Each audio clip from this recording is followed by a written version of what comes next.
Stock market లో కొత్త trends ఏంటి? మ్యూచువల్ ఫండ్స్ లో ఇన్వెస్ట్ చేయాలా? బంగారం, వెండి, మెటల్స్ మార్కెట్ ఎలా కదులుతున్నాయి? ప్రముఖ సీనియర్ అనలిస్టులతో విశ్లేషణ, రోజువారీ మార్కెట్ అప్డేట్స్, మీ ఇన్వెస్ట్మెంట్స్ కి సరైన దారి తీసే చిట్కాలు అన్ని ఒకే వేదికపై. నమస్తే, వెల్కమ్ టు బిఆర్కే. నేను చక్కెర్ల ఝాన్సీ. ఇవాళ మన స్టూడియోలో certified mutual fund distributor Ganne Srinivas Reddy గారు ఉన్నారు. అసలు ఇన్వెస్ట్మెంట్ కి సంబంధించి పెట్టుబడులు పెడితే ఎలాంటి లాభాలు ఉంటాయి అనే దాని గురించి సార్ అయితే క్లియర్ గా అడిగి తెలుసుకుందాం. నమస్కారం సార్. గుడ్ మార్నింగ్ అండి.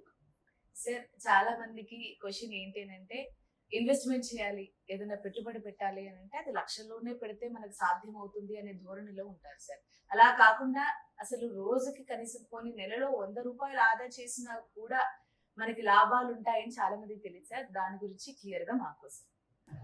గుడ్ మార్నింగ్ అండి. యాక్చువల్గా మీరు చాలా మంచి క్వశ్చన్ రేట్ చేశారు.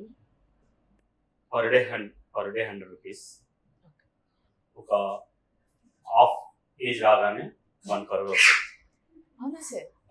ఎగ్జాక్ట్. అంటే డైలీ 100, మంత్లీ 3000 రూపీస్ ఇన్వెస్ట్ చేస్తే 25 years లో 1 crore అవుతుంది. 100 రూపీస్ అనేది చాలా చాలా చాలా మినిమం అమౌంట్. అవును సార్. సెబీ, మన securities exchange board of India, ప్రతి కామన్ మ్యాన్, తోపుడు బండ్ల అతను, ఫుట్పాత్ వ్యాపారం చేసే అతను కూడా ఇన్వెస్ట్ చేయడం కోసం మంత్లీ 250 కూడా అవకాశం ఇచ్చింది.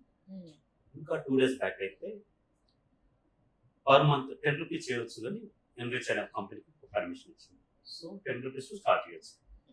బట్ ఒక యావరేజ్గా ఒక పర్సన్ మంత్లీ ఒక 30,000 సంపాదిస్తే మినిమం 10% ఇన్వెస్ట్ చేయగలిగితే ది బెస్ట్. మంత్లీ 3,000, 25 years లో 1 crore ఈజీగా అవుతుంది. ఎవ్రీ 5 years అగైన్ డబుల్ అవుతుంది. 30 years కల్లా 2 crores, ఎవ్రీ 5 years డబుల్ అవుతూనే ఉంటుందండి. ఓకే, ఇది మేము ఎందుకు చెప్పుకున్నామంటే, మ్యూచువల్ ఫండ్ అనేది గవర్నమెంట్ యొక్క కంట్రోల్ నడుస్తుంది, సెబీ కంట్రోల్ నడుస్తుంది. సో మ్యూచువల్ ఫండ్ వాళ్ళు ఇన్వెస్ట్ చేసేది ప్రతిదీ కూడా మానిటరింగ్ జరుగుతుంది. ఎక్కడ ఇన్వెస్ట్ చేస్తున్నారు, కస్టమర్లకి మేము ఏం చెప్తున్నాం అనేది మానిటర్ చేస్తుంది. అట్లాగే మ్యూచువల్ ఫండ్ చేసేది కూడా సెబీకి చెప్పాల్సి ఉంటుంది. సో కాబట్టి మన డబ్బులకు డోకా ఉండదండి, డబ్బులు సేఫ్గా ఉంటాయి. డబ్బులు అంటే మనం ఎందుకు డబ్బులు సేవ్ చేయాలంటే, ఎగ్జాంపుల్ 95-2000 టైంలో ఒక ఛాయ్ రూపాయి పావులా, ఇవాళ మినిమం 10 రూపీస్ అంటే బాగుంది. సో ఈ ద్రవ్యోల్బణం తట్టుకోవడం కోసం డెఫినెట్లీ సేవ్ చేయాలి, మంచి లాభాలు వచ్చే దాంట్లో. ఫిక్స్డ్ డిపాజిట్ చేస్తా అంటే వస్తువు రేట్ ఎంత పెరుగుతుందో బ్యాంక్లో కూడా అంతే పెరుగుతుంది. బ్యాంక్ రేట్ ఎంత 6-7%. బట్ మ్యూచువల్ ఫండ్ ఇన్వెస్ట్ చేస్తే వరస్ట్ కండిషన్లో యావరేజ్గా కొన్ని వేల ఫండ్స్ ఉన్నాయండి, అందులో యావరేజ్ చూస్తే 12%. బట్ నేను పాజిటివ్ ఆలోచిస్తాను, ఇండియన్ ఎకానమీ బాగుంది, companies, private companies and present public sector companies కూడా బాగా వర్క్ చేస్తున్నాయి. 15% యావరేజ్ తీసుకున్నా, డైలీ 100, 25 years, 15% CAGR చెప్పుకున్నా, 125 years 1 crore, 30 years 2 crore, ఇలా వెళ్తూనే ఉంటుందండి. 60 years దానికి ఇన్వెస్ట్ చేస్తే, అంటే ఫర్ ఎగ్జాంపుల్ ఒక బాబు పుట్టగానే ఒక 100 రూపీస్ స్టార్ట్ చేయండి, 30 years దాకా పేరెంట్స్, 30 years అతని జాబ్, అతను 60 years చూస్తే you can imagine 50 crores 100 crores అవుతుంది. Okay sir. సార్, ఈ మ్యూచువల్ ఫండ్స్ లో అందరికి ఇప్పుడు యాడ్స్ ద్వారా, దాని ద్వారా అట్లీస్ట్ జస్ట్ ఐడియా ఉంది మ్యూచువల్ ఫండ్స్ లో పెడితే పెట్టుబడి బాగుంటుందని. కానీ ఇంకొన్ని దాంట్లో SIPs అని ఉంటాయి. అంటే ఎలాంటి వాటిల్లో పెడితే మనకి ఎక్కువ లాభాలు ఉంటాయి sir? First, mutual fund is subject to market risk. ఇది చెప్పాల్సిన పాయింట్. Cigarette, smoking industrial. ఓకేనా? ఎందుకు చెప్తున్నామంటే, మీరు ఇచ్చిన డబ్బులు బ్యాంక్ లో ఫిక్స్డ్ చేస్తాం, వాళ్ళు ఏం చేస్తారంటే మోటామోటీ 6% ఇస్తారు కాబట్టి ఆ డబ్బులు తీసుకెళ్ళి ఏం చేస్తారు, వాళ్ళు అగైన్ షేర్ మార్కెట్ ఇన్వెస్ట్ చేసి ఎక్కువ లాభాలు సంపాదించేసి రిస్క్ తీసుకొని, ఒక కంపెనీ పోయినా రిస్క్ తీసుకొని మనకు మినిమం అమౌంట్ ఇస్తే వాళ్ళు తీసుకుంటారు.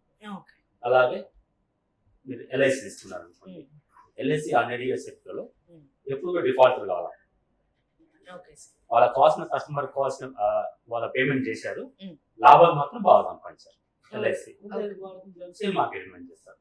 సో మనం కూడా అంతే, మనం షేర్ మార్కెట్ ఇన్వెస్ట్ చేస్తే లాభాలను డెఫినెట్లీ వచ్చేస్తాయి. Okay sir. సార్, మామూలుగా మీరు అన్నట్టుగా ఇంతకుముందు ఒక ఎగ్జాంపుల్ చెప్పారు, ఒకవేళ బాబు పుట్టినప్పుడే ఆ బాబు మీద మనం ఓపెన్ చేస్తే, ఆ బాబు మళ్ళీ 25 years వచ్చేసాక జాబ్ జాయిన్ అయ్యాక అతను అప్పగిస్తే అతను కంటిన్యూ చేస్తాడు. 60 years కరోడుపతి, ఒక 50 కోట్లు 100 కోట్లు ఉంటాయి. అంటే ఈ లెక్కన ఎవరైనా సరే ఓపెన్ చేసుకోవచ్చు సార్, మ్యూచువల్ ఫండ్ లో ఇన్వెస్ట్ చేసుకోవచ్చు. ప్రతి బీదవాడు ధనవంతుల అవకాశం ఉంటుంది, తర్వాత పిల్లల పేరు మీద మ్యాండేట్ ఓపెన్ చేసి చేసుకోవచ్చు. ఓకే. ఓకే, అది కూడా ఆప్షన్ ఇచ్చింది. Ah. బట్ నేను ఎగ్జాంపుల్ గురించి చెప్పాను కాబట్టి యాజ్ అ పేరెంట్ ఫస్ట్ మీరు బాబుని మనసులో పెట్టుకొని ఓకేనా, బాబు మనసులో పెట్టుకొని ఇన్వెస్ట్మెంట్ చేస్తూ ఉంటారు. ఓకే ఆ సార్. 30 years లో అది అతని ఎడ్యుకేషన్ కోసం కానీ పాప మ్యారేజ్ కోసం యూజ్ అవుతుంది. పిల్లలు సక్సెస్ అయ్యారు అనుకోండి, మీ రిటైర్మెంట్ ఫండ్ కోసం పనిచేస్తుంది. బట్ మన యొక్క గవర్నమెంట్ యొక్క ఉద్దేశం ఏంటంటే ప్రతి బీదవాడు కూడా ధనవంతుడు కావడం కోసమే ఇది. ఇక అందరూ డైరెక్ట్ స్టాక్ మార్కెట్ ఇన్వెస్ట్ చేసుకొని చేతులు కాల్చుకుంటున్నారు, మోసపోతున్నారు. ఆ ఉద్దేశంతోనే మ్యూచువల్ ఫండ్ స్టార్ట్ చేయడం అండి.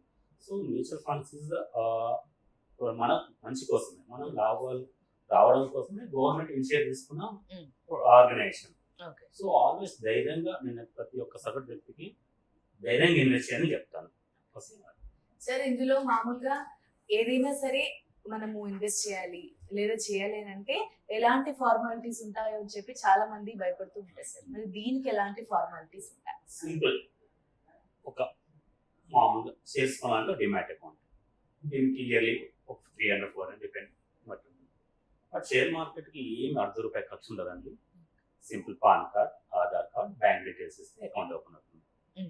ఓకే, మీకు నాలెడ్జ్ ఉంటే ఇన్వెస్ట్ చేసుకోవచ్చు, లేదు రిస్క్ ఎందుకు అన్నప్పుడు మాలాంటి మ్యూచువల్ ఫండ్ అప్రోచ్ అయితే మేము గైడ్ చేస్తాం. మీరు ఏంటి, మీరు ఏం సంపాదిస్తారు, మీ గోల్స్ ఏంటి, ఆ గోల్స్కి ఎలా మీరు ఉండాలా, తర్వాత పెరిగినప్పుడు మీ యొక్క ఎమోషన్ కంట్రోల్ కోసం మేము ఉంటాము, మీకు గైడ్ చేస్తాము. ఓకే సార్, ఆ విధంగా మనమైతే చేసుకోవచ్చు. సార్ ఇందులో ఒక చిన్న డౌట్ సార్, మ్యూచువల్ ఫండ్స్ అనేది ఇప్పుడు వేరే వాటిలాగా మనం మిడిల్లో విత్డ్రా చేసుకోవడానికి ఉండదు. సో దీంట్లో అవకాశం ఉంటుంది అని అంటారా, లేకపోతే ఖచ్చితంగా ఒక 10 ఏళ్ళలో 25 ఏళ్ళలో ఖచ్చితంగా ఇన్వెస్ట్ చేస్తూనే ఉండాలి, ఆ డబ్బులు తీసుకోకుండా ఉండాలా? మంచి క్వశ్చన్ అండి. మ్యూచువల్ ఫండ్ ఒక అడ్వాంటేజ్ అదే, డిస్అడ్వాంటేజ్ కూడా అదే. మ్యూచువల్ ఫండ్ ఈరోజు ఇన్వెస్ట్ చేసాము, డబ్బులు అవసరం అనుకోండి, విత్డ్రా చేసుకోండి. విత్డ్రా బటన్ నొక్కిన 2 working days లో డబ్బులు వచ్చేస్తాయి. ఓకే, ఇక ఒక స్కీమ్స్, ఒక ELSS దానికి 3 years ఉంటుంది. SBI వాళ్ళ చిల్డ్రన్స్ అనేది ఉంటుంది, అది బాగా ప్రాఫిట్ వస్తుంది, 5 years ఉంటుంది. ఈ 2 మ్యూచువల్ ఫండ్ తప్ప మిగతా అన్నిటి కూడా ఎప్పుడైనా రీడింగ్ అవ్వచ్చు. ఓకే, అప్పుడు మీకు ఇన్వెస్ట్ చేసిన ప్రతిసారి ₹10 మీకు ఖర్చు పడదు, ఏం ఖర్చు కాదు. రిడీమ్ చేసినప్పుడు దాని యొక్క ఫండ్ యొక్క దానికోసం ఎక్స్పెండిచర్ కాస్ట్ కట్ చేసుకొని ఇచ్చేస్తారు, అది మీ యొక్క ఇన్కమ్ స్లాబ్ పే చేయాల్సి వస్తుంది.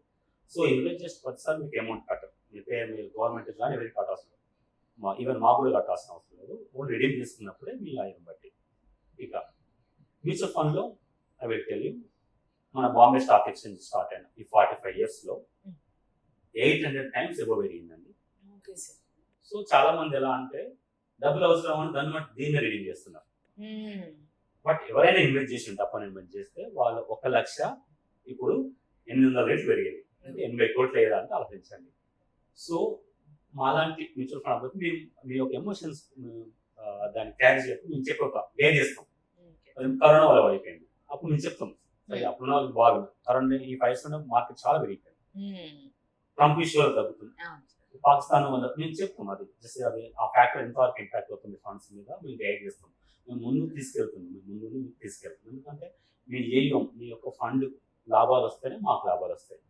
సో కాబట్టి మా బాధ్యత మీకు డబ్బులు రావడం అనేది మేము చూస్తూ ఉంటాం, but subject market risk.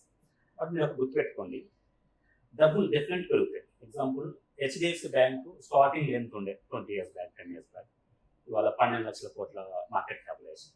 Reliance company ఎంత ఉండే చూడండి, జొమాటో కంపెనీ స్టార్టింగ్ ఎంత ఉండొచ్చు చూడండి. అంటే ప్రతి ప్రైవేట్ కంపెనీ డెఫినెట్ వాళ్ళ లాభాల కోసం, వాళ్ళ టార్గెట్ కోసం డెఫినెట్ నిరంతరం పనిచేస్తూ ఉంటుంది. రాత్రి పడుకున్నా కానీ వాళ్ళకి టార్గెట్ ఉంటుంది.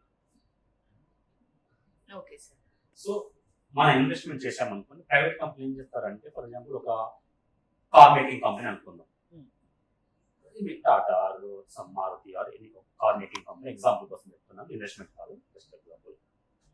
వాళ్ళు ఏం చేస్తారంటే ఆ board of directors chairman room ఏముంటుంది అంటే టార్గెట్ ఉంటుంది, ఇంకో 5 years కల్లా మనం ఏ కంట్రీలో లాంచ్ చేయాలా, ఇంకో 10 years కల్లా వరల్డ్ టాప్ మోస్ట్ ఉండాలి, not in India world top most sales ఉండాలని టార్గెట్ పెట్టుకుంటారు. ఒక రీసెర్చ్ టీమ్ ఉంటుంది, రీసెర్చ్ చేస్తుంటారు, కొత్త వీక్స్ ఎలా లాంచ్ చేయాలని. మార్కెటింగ్ వాళ్ళు చేసే పర్సన్స్ ఐఎం మేనేజ్మెంట్ స్కూల్ చదువుకోండి మహా పండితులు ఉంటారు. సో అలాంటి వాళ్ళ దగ్గర మీ డబ్బులు పార్ట్నర్గా ఉంటారు. టాప్ మోస్ట్ కంపెనీలో మీరు స్లీపింగ్ పార్ట్నర్. Okay sir. మళ్ళీ వాళ్ళు తగ్గుతున్నారా పెరుగుతున్నారా వాళ్ళ సేల్స్ ఎలా ఉందనేది మన మ్యూచువల్ ఫండ్ లో ఫండ్ మేనేజర్. సో మీరు మ్యూచువల్ ఎందుకు ఇన్వెస్ట్ చేయాలంటే ఫండ్ మేనేజర్ చూస్తుంటారు. Correct sir. ఏ స్లీపింగ్ company- పార్ట్నర్ కూడా పెద్ద Yes. రిస్క్ ఏమి ఉండదు. సో మ్యూచువల్ ఫండ్ అడ్వైజర్ ఏమో చూస్తూ ఉంటారు, వాళ్ళు కాంప్లిమెంట్ చేస్తారు. అంటే మీరు నైట్ పడుకున్నా కానీ మీ డబ్బులు అనేది పెరుగుతూనే ఉంటుంది. పర్ డే ఏ రోజు ఆ రోజు ప్రాఫిట్ మీకు యాడ్ అవుతూనే ఉంటుంది. మ్యూచువల్ ఫండ్ అకౌంట్ చూసుకుంటే ఈ రోజు 1,00,000 ఉందనుకోండి, ఈ రోజు పెరిగి ఉంటే రేపు దానికి ప్లస్ అవుతుంది, మైనస్ అయితే మైనస్ అవుతుంది, Right, ప్రతి sir. రోజు వస్తుంది. నెక్స్ట్ Night అడిగేపోయే క్వశ్చన్ అదే సార్ అని చెప్పేశారు. సో మనం నైట్ పడుకున్నా మన డబ్బులు మనకు నిరంతరం అంటే ఇంక్రీజ్ అవుతానే ఉంటాయి. ఉంటుంది. మన డబ్బులు మన కోసం పని చేస్తున్నాం. మనం పని చేస్తున్నాం అంటే మన బానిసలాగానే ఉంటుంది. ఎప్పుడు మన కోసం పని చేస్తుంటే దినసరి కూలి లాగానే ఉంటుంది మనం పని చేస్తాం. డబ్బుని డబ్బే ఎర్న్ చేస్తుంది. అలా ఒకవేళ మీరు చెప్పిన గుడ్ మంచి అందించారన్నమాట, డబ్బులు సంపాదించుకుంటారు ప్రాపర్గా ఇన్వెస్ట్ చేస్తే. నేను ఎవరికి ఏం చెప్తున్నాను, ఎవరైనా ఒక సాఫ్ట్వేర్ ఇంజనీర్ కానీ 20 years 21 23 years గ్రాడ్యుయేషన్ అయిపోయి జాబ్ చేస్తున్నారు అనుకోండి, మీతో ఎంత చేతనైతే అంత ఎంతో కొంత మాత్రం సేవ్ చేయాలి. డెఫినెట్లీ సేవ్ చేయాలండి. ఎందుకంటే జాబులు ఎప్పుడు నిరంతరం ఉండవు. Okay sir. తర్వాత వ్యాపారం చేసినా వ్యాపారాలు ఎప్పుడు ఉండవు. ఓకే అండి. ఒకప్పుడు ఎస్టీడీ పోతుంది, ఇప్పుడు లేవు. అవును సార్. ఈ వ్యాపారంలో తెలియదు. ఇప్పుడు షాప్స్ ఉన్నాయి, షాప్స్ ఆన్లైన్ మార్కెట్లో వెళ్ళిపోతున్నాయి. ఇవన్నీ ఉన్నా మన బాడీ సహకరిస్తుందో తెలియదు. అవును సార్. తర్వాత మనం చేస్తే అంత అప్డేట్ అయిపోతుంది. సాఫ్ట్వేర్ జాబ్ ఎగ్జాంపుల్ వాళ్ళకి ఏఐ వాళ్ళ ఇంపాక్ట్ ఉంటుంది. మార్కెటింగ్ జాబ్ వాళ్ళకి ఆఫ్టర్ 40-50 years వాళ్ళు హెల్ప్ చేయలేకపోతారు టార్గెట్స్. కాబట్టి మీరు అమౌంట్ కనుక సేవ్ చేస్తే ఆ డబ్బులన్నీ టాప్ మోస్ట్ కంపెనీలో ఉంటాయి. ఇన్వెస్ట్మెంట్ ఎల్ఎన్టీ, హెచ్డిఎఫ్సి, ఇన్ఫోసిస్, కొన్ని మోనోపాలి కంపెనీలు ఉంటాయి. ఆ కంపెనీలో స్లీపింగ్ పార్ట్నర్. నైట్ పడుకున్నా ఆటోమేటిక్ ఆ డబ్బు సంపాదించి పెడుతుంటుంది. నిరంతరం మీకు మీ తాతలు సంపాదించిన భూమి ఎలా ఉందో మీ ఊళ్ళో ఒక ఇల్లరికైనా ఉంటుందా, అలాంటిది మీరు ఈ ఇన్వెస్ట్మెంట్ మీ యంగర్ జనరేషన్ కూడా పాస్ చేసుకోవచ్చు. ఎలా ఉంటుందంటే ఈవెన్ 1000s crores కూడా మనం చూడవచ్చు. ఒక 60 years 100 yearsలోనే, నాట్ అంత దూరం అవుతుంది, 60 yearsలోనే మీరు నెలకు కనుక 15,000 పే చేస్తే మంత్లీ 15,000 61 years 1000 crores అవుతుంది. బట్ మీరు చేసే ఇన్వెస్ట్మెంట్ ఎంత తెలుసా? 61 years ఓన్లీ 1 CR. 1 CR మీరు మంత్లీ 15,000 60 years చేస్తే 1000 CR అవుతుంది. ఇంత మంచి బిజినెస్ ఆప్షన్ ఎక్కడైనా ఉందో చెప్పండి. Right sir. ఏం చేయరు, జస్ట్ ఇన్వెస్ట్ చేస్తారు, మీ పని మీరు చేసుకుంటారు. అంతే. Right sir. మొత్తంగా అసలు 100 రూపాయలతో కూడా ఇన్వెస్ట్ చేస్తే ఎలాంటి లాభాలు ఉంటాయి, ఎన్ని కోట్లు సంపాదించగలం అనే దాని గురించి చాలా చక్కగా వివరించారు sir. Thank you so much.